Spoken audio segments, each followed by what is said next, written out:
Oh my God, these women are driving me nuts today. So here I we are think you're to driving your own self nuts today. And we're just pointing out the obvious. it's such a short trip though. We just get in the car, we go around the block, and there you are. We have driven ourselves crazy. But Been there and back again. You had to here we go are. that far? Yeah. All right. So here we are. Me, Deborah Rose, Crystal Teague, and Luann Morris, and we're at the Crystal Clear Point Studios. We're talking again. Watch out. And we don't even know what we're talking about, except I think they decided amongst themselves because I was trying to get the screen share to work to do our intro. We don't have an intro. This is the best it gets today. Deal with it. There you go. The floor is yours. Period. I need a drink. What time is it? All right. So Luann, you kind of chose throw out some topics, and I kind of latched onto it. So why don't you introduce the topic that I latched onto? So, how is it that you, of course, I know part of mine is weakness, but I was like saying, I've been in the dating world for 2 years now, and there's someone I really I like them, but they just won't let it drop when I say, I think it's time to drop it. I think it's time, I don't want to do this anymore. Oh, I got something to say. Oh God. So okay, yeah, so but you said you really like them. So maybe your energy says one thing while your words say something else. And they're picking up on your energy. Okay, thank you. Good show. We'll see y'all later. But this relationship is not good for me. That's not what I said though. But you said, why won't they leave you alone? And I'm saying they're not leaving you alone because your energy is telling them something different. Well, how do I switch my energy then? well, I can tell you actually from experience, it's not to switch the energy, you got to switch what you're saying. So instead of saying, I don't want this anymore, because you're telling the universe what you don't want, but all that's hearing, it doesn't understand contractions of words and contractions of thoughts. It only understands absolutes, do and not, right? Yes and no. So when you're saying to the universe and focusing on what you don't want, then all the universe hears is that general category, and that's what they present. I kind of like after 7 years, almost 7 years of being with this man, changing who I was, I lost so much of who I was in this relationship. And I decided to give myself like 5 months to try to, mourn the loss of the relationship, figure out who I am as a person and what I wanted in life. But I didn't even know who I was, but I knew what I did not want when I was ready to date. So after the 5 months, I said, okay, it's time to get back out there. I don't want to do anything serious. I just want to date, maybe hook up a time or two, have some fun. And I didn't know what I wanted, but I knew what I didn't want. And I kept telling the universe, I don't want a married man. I don't want anybody who's into drugs. And I don't want a street hustler. Right. And guess what? 3 types of men kept hitting me up: married men, drug abusers, and literally street hustlers. As I was walking to the club or to the restaurant, people would walk up and say, oh, mama, let me get with that kind of thing. And I was so disgusted with the universe. It's like, why am I attracting all of these men like this? And it's because I was focused so much on what I don't want. That's all the universe was seeing, was what I didn't want. And it wasn't until I started actually identifying the attributes of what I actually wanted in a person and the people that I wanted in my life, that started coming to me.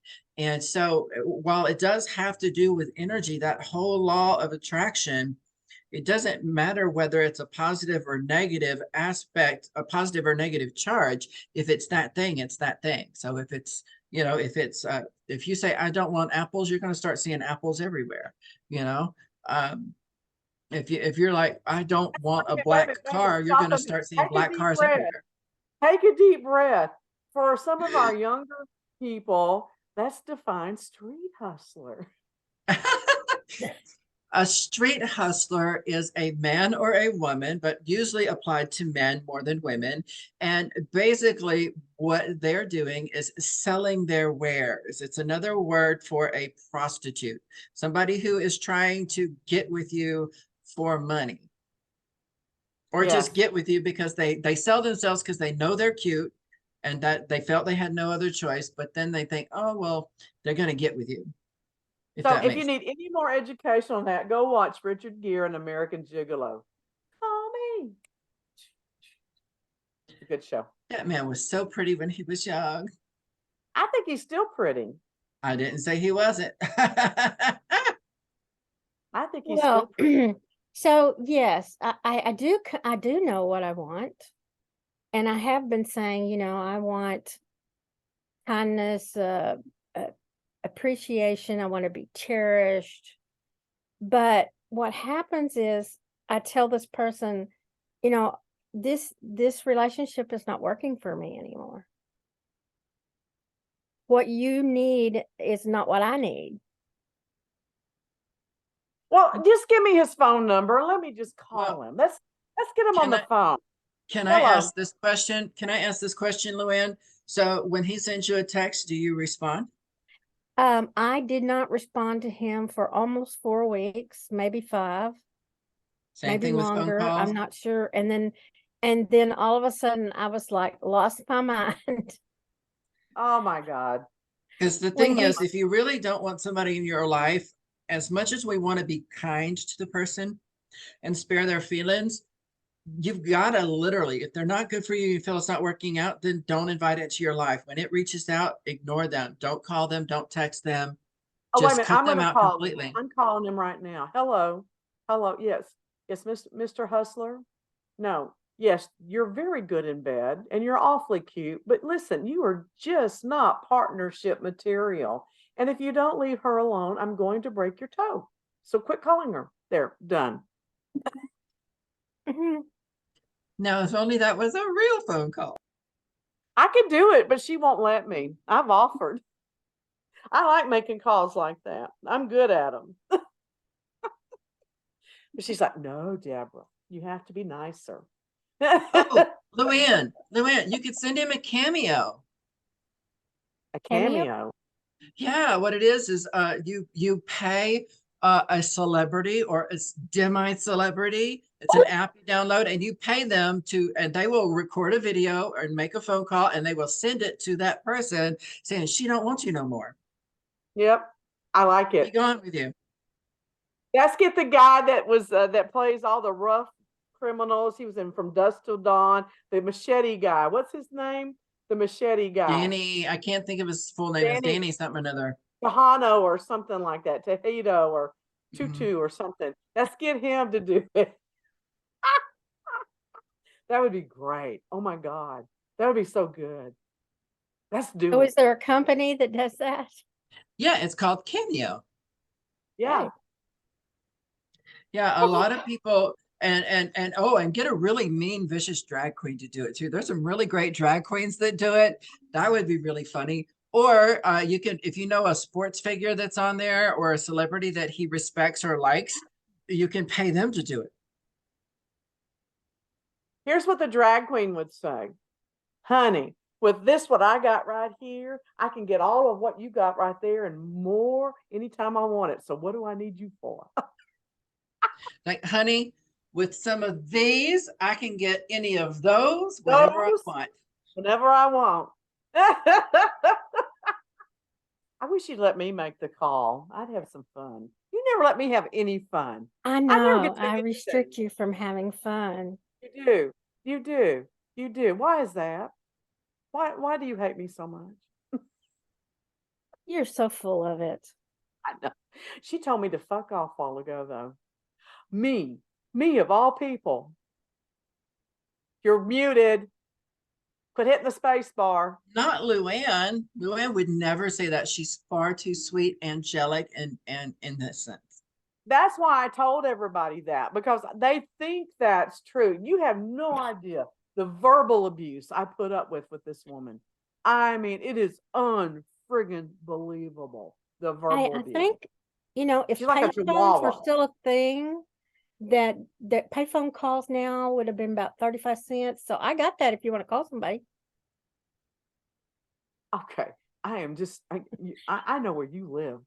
Listen to me. I know where you live. I'm about to tell you your future. Your future has me in it. Look, who's she calling? Who's she calling? She's answering the phone. I know she's running a business. We have nothing else to do Yeah, here. She's yeah, important. We're not. we're not as important. But you know, this is totally off subject since she's on the phone.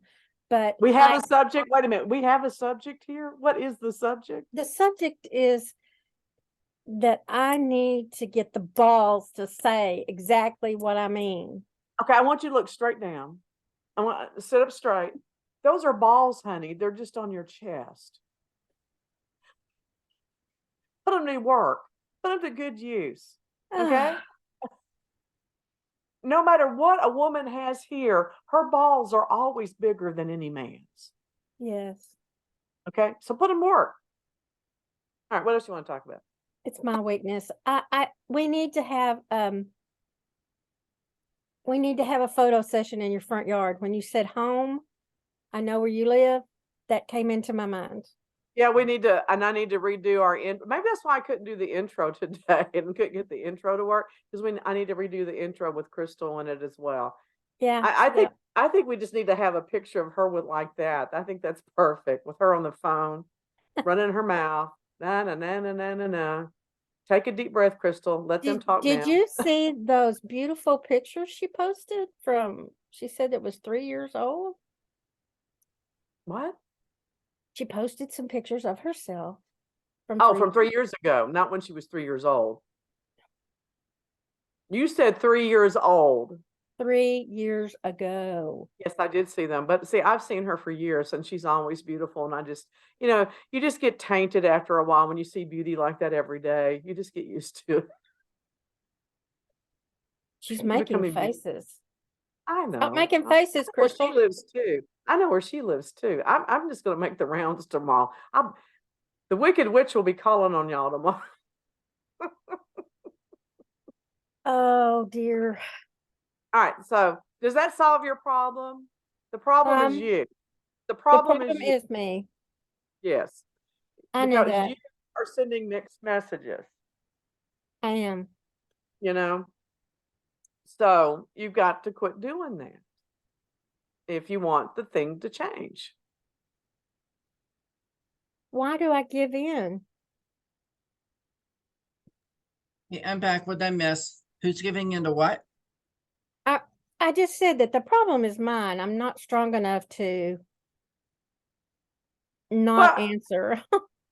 Actually, that kind of leads us into an age-old point that is a huge argument now, because when it comes to like sexual molestation and rape and stuff, one of the prominent arguments is that she really wanted it. She really wanted it. Her mouth may have been saying no, but she really wanted it. And so of course the reality is, because we're dealing with not just personal issues but legal issues as well, no is no, period. Okay. But there's this idea that's deeply ingrained that we are allowed to make assumptions based upon what we feel and what we think, instead of taking people at face value. Well, here's part of that. Unfortunately, what we have is and there have been countless studies done on this, when it comes to communicating. And Deborah, I know that you know this because you've done the studies as well, but 80% of our communication is nonverbal. It has to do with body language, facial expression, but it goes so much deeper than that. It also goes to bodily reaction, such as a flushing and slight swelling of the lips or flushing of the cheeks, things like that, that signify to the other person, like when it comes to sexual natures, for instance, that person is ready for mating. And unfortunately, when we start dealing with a lot of the machismo or male of the species that just focuses on that kind of animalistic aspect of it, when they're approaching you and they see the flush of the cheek or the swell of the lip and the flush of color, there's something primal in there in their mind. So they just choose because they, God forbid, any woman ever want to reject me, but her body says she wants it, despite what her mouth said and her words said. Because, only 15% of our communication is verbal. And of that verbal, only 7% that's communicated is the actual words that you say. The other part of that 15%, that 8 or 9% there that's left over out of that 15% or that 20%, whatever, is it has to do with rate of speech, tone, and volume. So maybe when you're saying no, it should be no. Well, but here's the thing. Okay. So my body says I'm horny as hell and I want you. Okay. I'm flushed. I'm perspiring. I'm puffy, whatever, But I am more than just my body. I am also my spirit. I am also my mind. I am also my emotions. Okay. And all of those have to be in alignment for this to be an overall experience of complete agreement. So the fact that that's when you hear this in court and you see it on TV and stuff like that. Well, she was saying no, but she really wanted it. Well, no, just because she was sexually aroused doesn't mean that she really wanted it. It just means one part of her was responding to normal stimuli, but everything else was not in alignment, and that's just what infuriates me. And about this whole process and everything is that because she was physically ready, then she must have been spiritually, mentally, and emotionally ready as well. And so it was okay for me to do what I did. Well, you know what? Spiritually, emotionally, and physically, I want to slap all of your cheeks. So I'm going to do it, Yeah. So that begs the question, when you're having a text with someone and you tell them how you feel and you lay it out, how does then your physical response exactly play into that? It doesn't. Well, it doesn't. And that's where the disconnect lies, because as human beings, we are so dependent, not so much upon what we hear, but more so on what we see and feel. And so when we're communicating over the phone or even via text, especially, like, think about it. When we're communicating over the phone, we miss that whole 80% of nonverbal communication. When we're doing the text, they literally only get that 7% of communication, which is the words that you say. And their human brains will automatically read into it what they want to read. I mean, let's face it, the eggheads at MIT did a test and found that the average adult male ages 18 to 32 has the exact same brainwave patterns as lime green jello. Don't ask me why they chose lime green, but that there in and of itself should answer your question as to why or how, when we send a text, men who are so full of it that they believe no one could not want me, no one could want me. Now, if only women could have that kind of confidence every day, imagine what the world would be like. It'd be a world full of Deborahs or a world full of crystals. But let me back this conversation up to where we were in the very beginning. So let's just say that, because, I do think that we contradict ourselves in our energy can say one thing and our words can say another. Regardless of what your energy says, he doesn't have the right to make decisions based upon your energy. The only thing that he has the right to make decisions on is based upon what you convey to him verbally. And for him to continue on makes him a game player. So I agree with that. So he's automatically eliminated himself based upon the list of what you have put together of what you want in a male. So the thing that you go to is, this is a real simple thing to resolve. 1, you block his number. We're done. 2, you sit down with a good coach, psychiatrist, psychologist, a really good bottle of bourbon and a friend, whatever it takes, and say, okay, what is it about me that is contradictory? That I want something that I know is bad for me. What is it that I think is good about this that makes me want it? Because I want what I want. That it is what it is. Because I think in this case, I just broke down and felt guilty about not talking to him. Oh my God. Okay, where's the bourbon? I need it now. Okay, so you said something earlier, Luann, and you're like, well, I'm just weak. And I'm like, no, you're not weak, right? You're human. And yes, your energy might be saying, I want romance, I want relationship, I want stuff, but that doesn't necessarily mean that that energy is directed at that person. Maybe for a time it was, but maybe because you are on some level still putting it out to the universe that you want that sort of thing, then, he's maybe somewhat receptive to those signals and is picking up on that and thinks, oh, it's aimed at him, but it's really not, despite the fact that you've told him that it's not. So here's the deal. In the end, number one, you're not weak. You're human. You're compassionate, you're kind, and you're loving, especially to those less fortunate than yourself. What are you mouthing over there, Deborah? Okay. And So she's for I me. don't view Deborah, I don't view Luann as weak in any way, shape, or sense of the form. Stubborn. She's stubborn. Well, She's that in and of itself implies strength. She has to be stubborn to put up with you, Deborah. She has to be able to sit and carry a conversation with you. Oh She's my got to be able to God. get a word in edgewise. Oh, really? Miss Motormouth here. I am Miss Motormouth. Nobody ever said I was quiet. But you're not weak. I don't think so at all. So I'm going to just encourage you, don't think of yourself in terms like that. Having compassion and wanting to show kindness to somebody, especially if you feel like maybe you hurt their feelings, in the end, we all want what we want and we all don't want what we don't want. And if he's unwilling to say that, Deborah has it 100% right. Don't even just block his number. That way, when he tries to reach out to you, you don't even see it. There's no way for you to connect to it energetically and latch onto it. And I'm gonna add one final thing and then I will shut up about that particular topic until y'all open it up again. But a very beautiful, wise woman, Mariah Prosper, once told me this truism of the universe: claim it and it is yours, deny it and it is yours. Because here's the deal: in order to deny something, we must first, on some level, claim that we have power over it and that it's ours to do with what we want.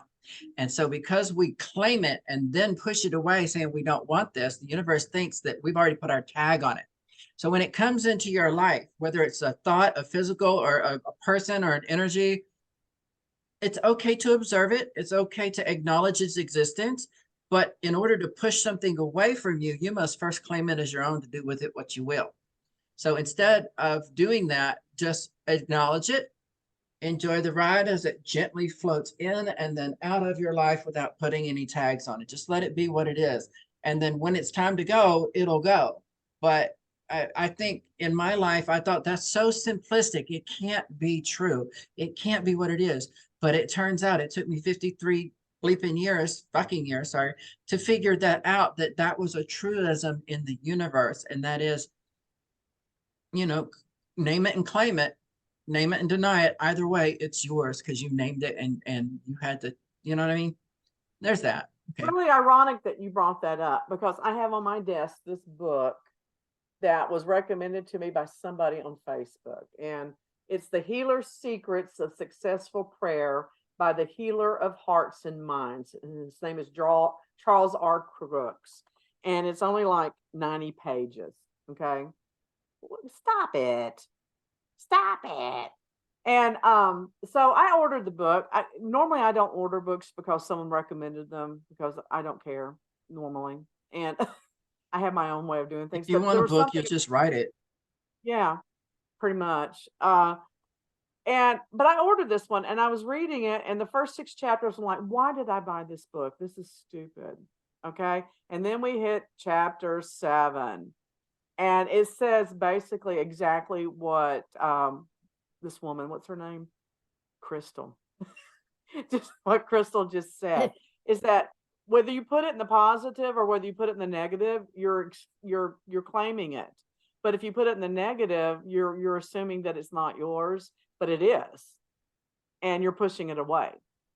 And I thought, man, that's kind of profound. And so, like, when we pray for protection, no, we already have the protection. All we do is we say thanks for it and accept it.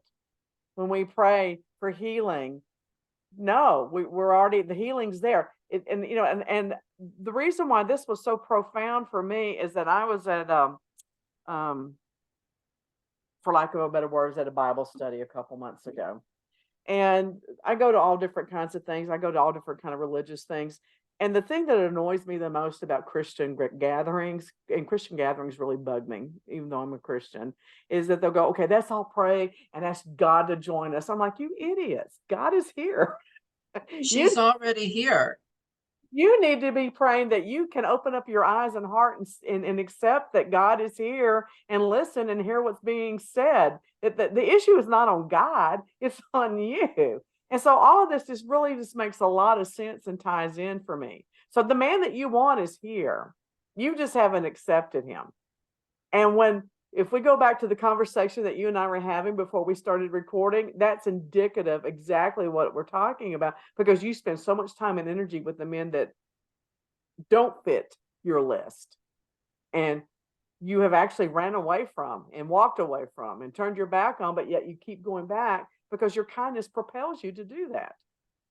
And it's hard for me to trust. It's the devil you know versus the devil you don't know kind of scenario, because you know them, you're comfortable with them, even though it's not working for you, it is what it is. And that's why so many women go back to that same relationship over and over and over, because it's scary to put yourself out there. And Luann, you're a fucking catch, okay? You're smart, you're beautiful, you're intelligent, you're so loving, you have an apple bosom. Any man or woman or other or between or beyond would be happy to have you in their lives. So just own the fact that you are the shiznit and be done with it. So here's the deal, okay? Be beautiful, be amazing, be strong, but wait a minute. Here's the deal, Luann. Here's the deal. That's the deal. What's the deal, Crystal? Tell her the deal. Behind door number 3, we have. The deal is, period. You've been dealt a wonderful stack of cards in your deck in this life. Okay. And you've been given or earned or created all these wonderful tools that you carry around in your toolbox. And let's put it in readers' terms. The Magician and the Fool are the same card. They're the same person. And whether you look at it as though they're people in two different parts of their life, in the end, they're the same person. The Fool has all the same tools that the Magician has, but the Fool carries them around in the knapsack, carrying over their shoulder, and they're so busy living life and having fun and frivolity, they've forgotten that they have those tools, whereas the Magician has fully realized and knows, I have the tools, and they keep them prepared and out at all times. So just remember, you just have to decide, am I going to be the Fool or the Magician in this situation? Because either way, you've got the same tools in your toolbox, the same cards in your deck. Now just play them, baby, and be done with it. You left out one thing. Uranus? What? She has junk in the trunk too. She do. She got the badonkadonk. Gadonk. The honky tonk badonkadonk. You play those bongos. You guys are hilarious. We're hilarious. But we're not wrong. I We are do. hilarious. I do feel more confident now that I'm older. I just feel like that I haven't changed that much, but I have become more open, shall we say. This is who I am. You like it? Fine. You don't? Fine. She's a freak. She doesn't tell people this, but she's a freak. Deborah mentioned earlier when she was talking about the things that you need to do to get where you need to go. And I was thinking, I had just been thinking about the same things. And that is, you know, when we focus on showing gratitude for the things that we have in our life, the good things that we want more of, like love, for instance, like to kind of play on the story that I told about my, ex and what I didn't want and what I wanted. When I started showing gratitude for every ounce of love that I had in my life, whether it was my dog giving me unconditional love, whether it was my mother, my friends who are like family for me, once I started every day just having be grateful for that. There was a time where my teacher said, Crystal, you're gonna thank the gods for taking a shit one day. And she was right, because it's gratitude. It eliminates stuff, it makes way for new things to come in, and so the more I found over the time, and it was a really very short amount of time in my life, it was like a period of like 2 years, 206 to 209, give her about 2 to 3 years. And once I started really truly appreciating what I had in my life and was happy and loving and accepting of myself and who I am, and chose to be who I truly am and present that to the world rather than hiding my light away from people because I was afraid of it being abused or not liked or hated or what have you. Then things started happening really quickly. I may not have had the job that I had had before, but all of a sudden I went from unemployed to having a job. I went from being non-dating person to dating a lot. And then I went from dating a lot to actually finding someone who I believe is the true love of my life, even though it gets on my nerves sometimes, as all partners in life will at one point. I can count on one hand in 12 years the number of times we've ever even raised our voice to each other, which I think is a good thing. And I don't even have to use all 5 of these fingers to make that happen. I mean, I could probably 3 or 4 of them and be done. So when I say, be fearless, be unafraid, and be unapologetically you, and be grateful for being you and love yourself because you're fucking amazing, Luann. Like the way you stepped up when I was going to have surgery and I couldn't get anybody else to come in and sit in my house to watch my dogs for 3 weeks, 4 weeks, however long it was going to take. And you were there for me, barely even knew me from Adam. And there you go. You know what I mean? You're that type of person. Just embrace who you are. That doesn't, because you're loving and kind and compassionate, that does not mean you're weak. That means you just care about the feelings of the other person. But just adopt the IDGAF attitude when it comes to certain things, because I don't give because you're not responsible for somebody else's feelings. Yeah. You're not responsible for anybody else's feelings but yours. You can do your best to try not to hurt somebody's feelings, but I just had this experience recently. I had a client that literally took something that my employee said out of context, and all she did was said the words, but because she stopped and went to gather her thoughts, she literally thought that was an attack on her as a person. And it had nothing to do with being an attack. It had everything to do with her taking a moment, taking a deep breath so that she could respond in a polite, direct, and professional manner. I had an experience on the phone. I said, kindly provide. I didn't know that the person had just had a bad experience with somebody at a bank who said, kindly do this and kindly do that. They associated that kind word with a bad Okay, thing. wait a minute. Stop right there. Stop Go for it. right there, because you are stomping all over one of my pet peeves. Kindly? Why is it my job? Why is it my responsibility to know what your damn triggers are? Exactly. You can't be responsible for other people. You can't control how other people choose to interpret what you're saying and doing, because they're going to interpret it based upon their personal life experiences. And not even that, how they've chosen to interpret those things. You can't control that. Just like this dude is interpreting the fact that you're being nice and trying to spare his feelings as continued interest in him. You can't control that. The only way to do that is just to not respond, don't engage, block, disconnect them from your life. If you happen to see them in the store, turn left instead of right. So here's the thing. I want you to ask yourself a question. Do you really want him to go away? I think that my idea of him is better than the actual relationship. Does that make sense to you? Yeah, but that's not answering my question. You can always send So him a link to this podcast. After that, he won't want it no more. I um I therefore look at the relationship in a different manner than it actually is. So, Not gonna answer the question, is she? she's mumbling. Speak up. Answer the question. Do you It's- really want him to go away? Yes, I do. No, I don't. Yes, I do. Okay. All right. So with that clarity, what would you do if there was a stray dog on your front porch that you want to be gone? I mean, you would either shoo it away or you call animal control. So you either shoo him away or animal control will call him and tell him to go. I was going to say cats, but dogs work the same. Just don't feed them. Don't give Yeah. them the attention that they want. Don't give them any Because attention. Don't give them any food.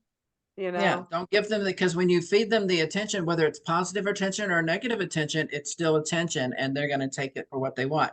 So just don't acknowledge them at all. Like turn your back when you're trying to train a dog and they've got bad behavior, you turn your back on the dog. You don't look at them in the eye, you don't smile, you don't try to talk to them because they think that's attention. And you don't try to spank them because then they all of a sudden are wanting to be beholden to you because you have authority to do that. Now they're Are we still talking about subordinate to you. dogs? Are we still talking about dogs? Yes, but people as well. So the thing is, surprise, human nature and people and dogs are not that different when it comes to how we react. Yeah, So but here's the turn your back. thing. Don't Here's engage. Don't acknowledge. yeah, and here's the thing. You have told him to go away. I'm not aging, I'm evolving. Her and her cups, I swear. So you're not gaslighting him, you're not ghosting him. Okay.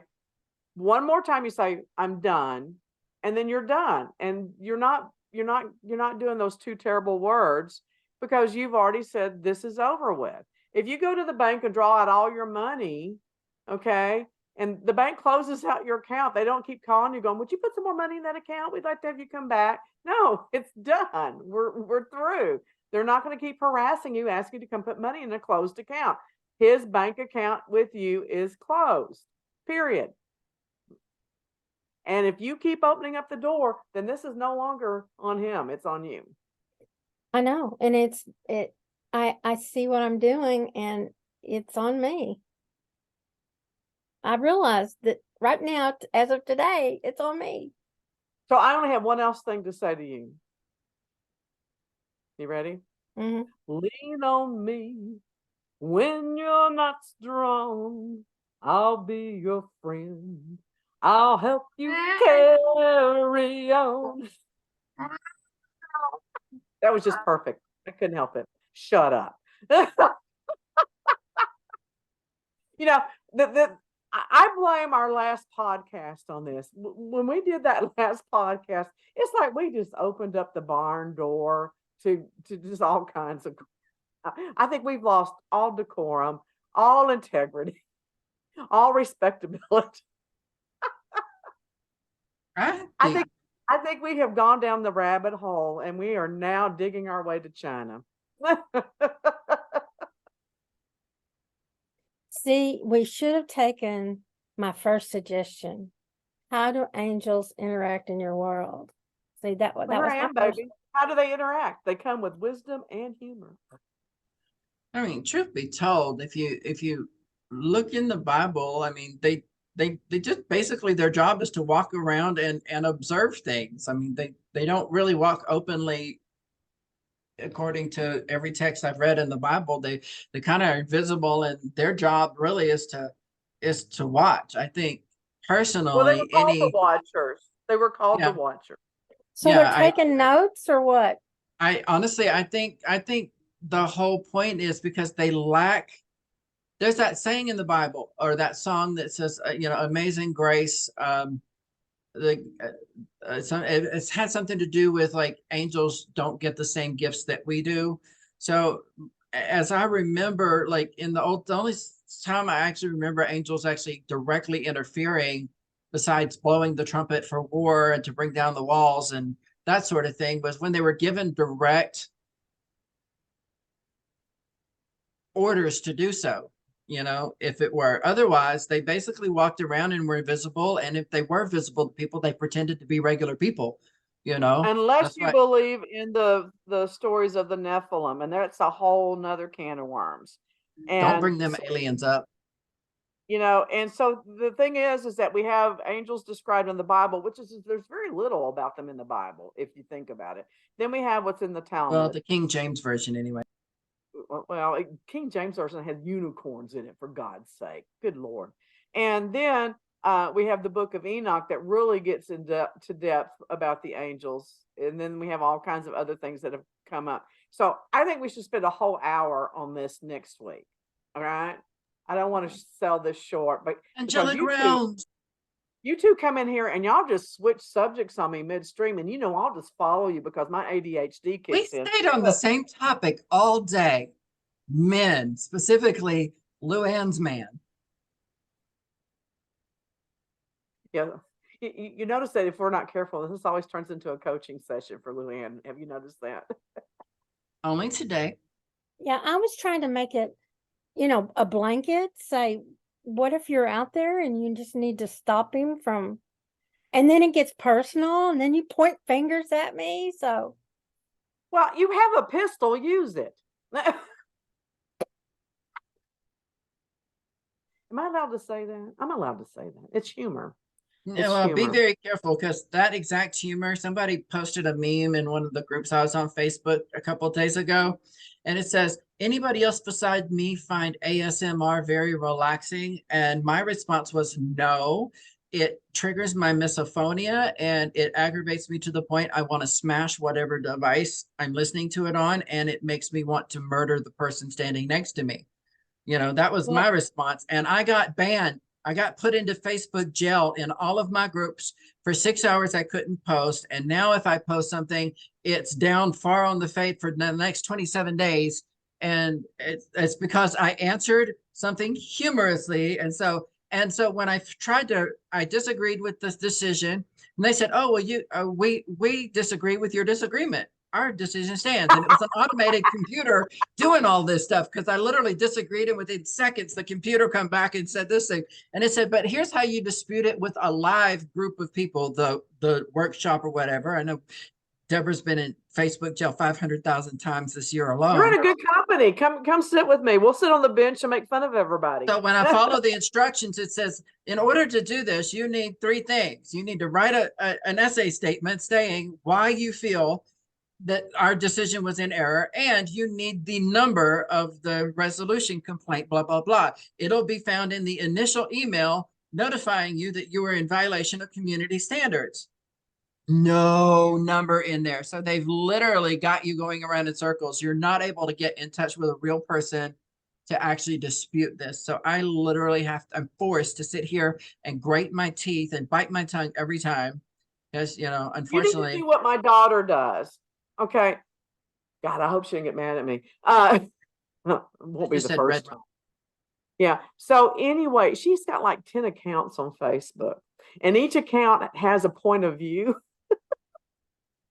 And so, like, if one account gets shut down or gets put in Facebook timeout, she's got 9 others to still do her things with.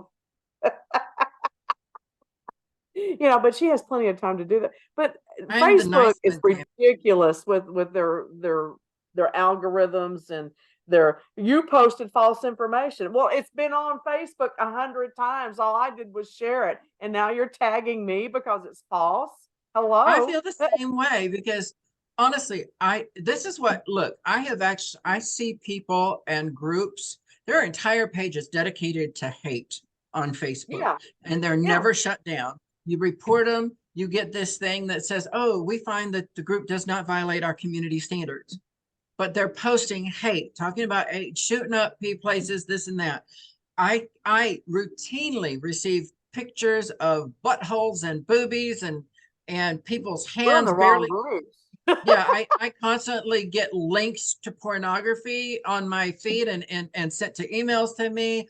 I've had people hit me up from every other country in the world said, oh, I think you're pretty, da da da da da. And I have a dude that stole my freaking phone number and created a fake account in Alexandria, Louisiana. And he's not chosen my face or my profile or my name, but he's got my number. He signed up for a freaking 7-Eleven's reward card with my phone number. And I'm like, I'm getting notifications from 7-Eleven on my phone about his card and his purchases. And then I notify Facebook that this person was pretending to be me. And I've reported them numerous times. And this profile does not violate our community standards. So whatever. Crystal, Fuck take a you, deep breath. Facebook. Take a deep breath, Crystal. Take a deep breath. Sorry, Oh was my I just a God. little impassioned there? Oh my God. No, Yes. you're crazy. You're a crazy bitch. Take a deep breath. Good God. So the thing about it is that gets me is that every time I get in trouble, it's because I posted something, not because I agreed with it, but because I thought it was fun. What in the hell is going on over there? Hi, Serena. Oh, this is Serena. Serena, say hi. This is the ladies. We're on one of those their podcast thingies. One of those podcasts. I got my hair cut. You did get your haircut. It looks nice. What do y'all got, matching boobies today or what? What's going on? So no, mine are bigger. Oh my God, sit the down. I have lost all control today. I have no control. None whatsoever. We're wrapping it up. We've gone over our hour anyway. Well, oh, so she's had her rant. Now she's done. Okay. I got it. Y'all can rant. Feel free. All right. So I expect a report back next week, Missy. Oh, you're talking to me now. Yes. I expect a report back. All right. All right. And next week we will talk about the angel thingies because believe it or not, there's another one of those things that I just think is hilarious. I have been told no less than 10 times by different people in different metaphysical arenas that I have angel DNA. Now, how is that possible? You have an angel that got frisky? I don't know what to tell you. And how do they know? How do they know what my DNA is? I don't know because I thought angels were a construct of spirituality, not a real being. That's where the Nephilim comes in. So we need to talk about that. Though. Yeah, the thing about it is there's the angels, and there's what we interpret as angels. If you read the actual descriptions in every version of the Bible that's in there, like I said, their natural form is not a human form. It is not this being with wings that looks like a human and shining with halos and everything else. If you look at their descriptions, they're straight up alien constructs that come into this realm. And so here's the deal. When they're saying when somebody says you have angel DNA, it means you have alien DNA. It means you are not of this world, Deborah. You are fabulous. You are from beyond the stars, baby. But we knew that. Yeah, we knew I'm fabulous. Ab fab. Sweetie. Oh, sweetie. All right. So everybody say goodbye. Luann, tell them where you're located. You tell me where you're located. herbal-lou.com. And we got Barudi's Spa that she was showing her son earlier. And I will be barudispa.com. I will be at Barudi's Spa next week. I'm there the third Thursday of each month doing readings, or you can just come and hang out and shoot the crap with us. So, and I'll be at Intrinsic Smokehouse and Brewery. Oh, that's right. That's right. Yeah. Now this next Thursday night, when we do this, the third Thursday, for those that aren't aware, the Town Garland Business Association and Chamber, they have the third Thursdays of the month. And this month, Barudi Spa is the host or sponsor business. So we're going to have a larger than average crowd, especially towards the end of the night, come in. So if anybody hopes to win the gift card or the raffle or basket, they have to be here at the end of the night in order to do that. So I'm going to try to have a couple of little special events, things going on inside the event, like somebody doing face mapping, skin analysis, hand massages, things like that while we're here. So anyway, it's going to be big fun. Sounds like fun. Maybe I'll come down there after I finish reading. Okay, sounds fun to me. All right. And I'm Deborah Colleen Rose, and I'm here. She's everywhere. She's an alien baby. I have a private investigation company, ISGU.com, and I have an interactive entertainment company, milesevents.com. And we hope to see y'all again. So, ta-ta. Bye. Ta-ta for now.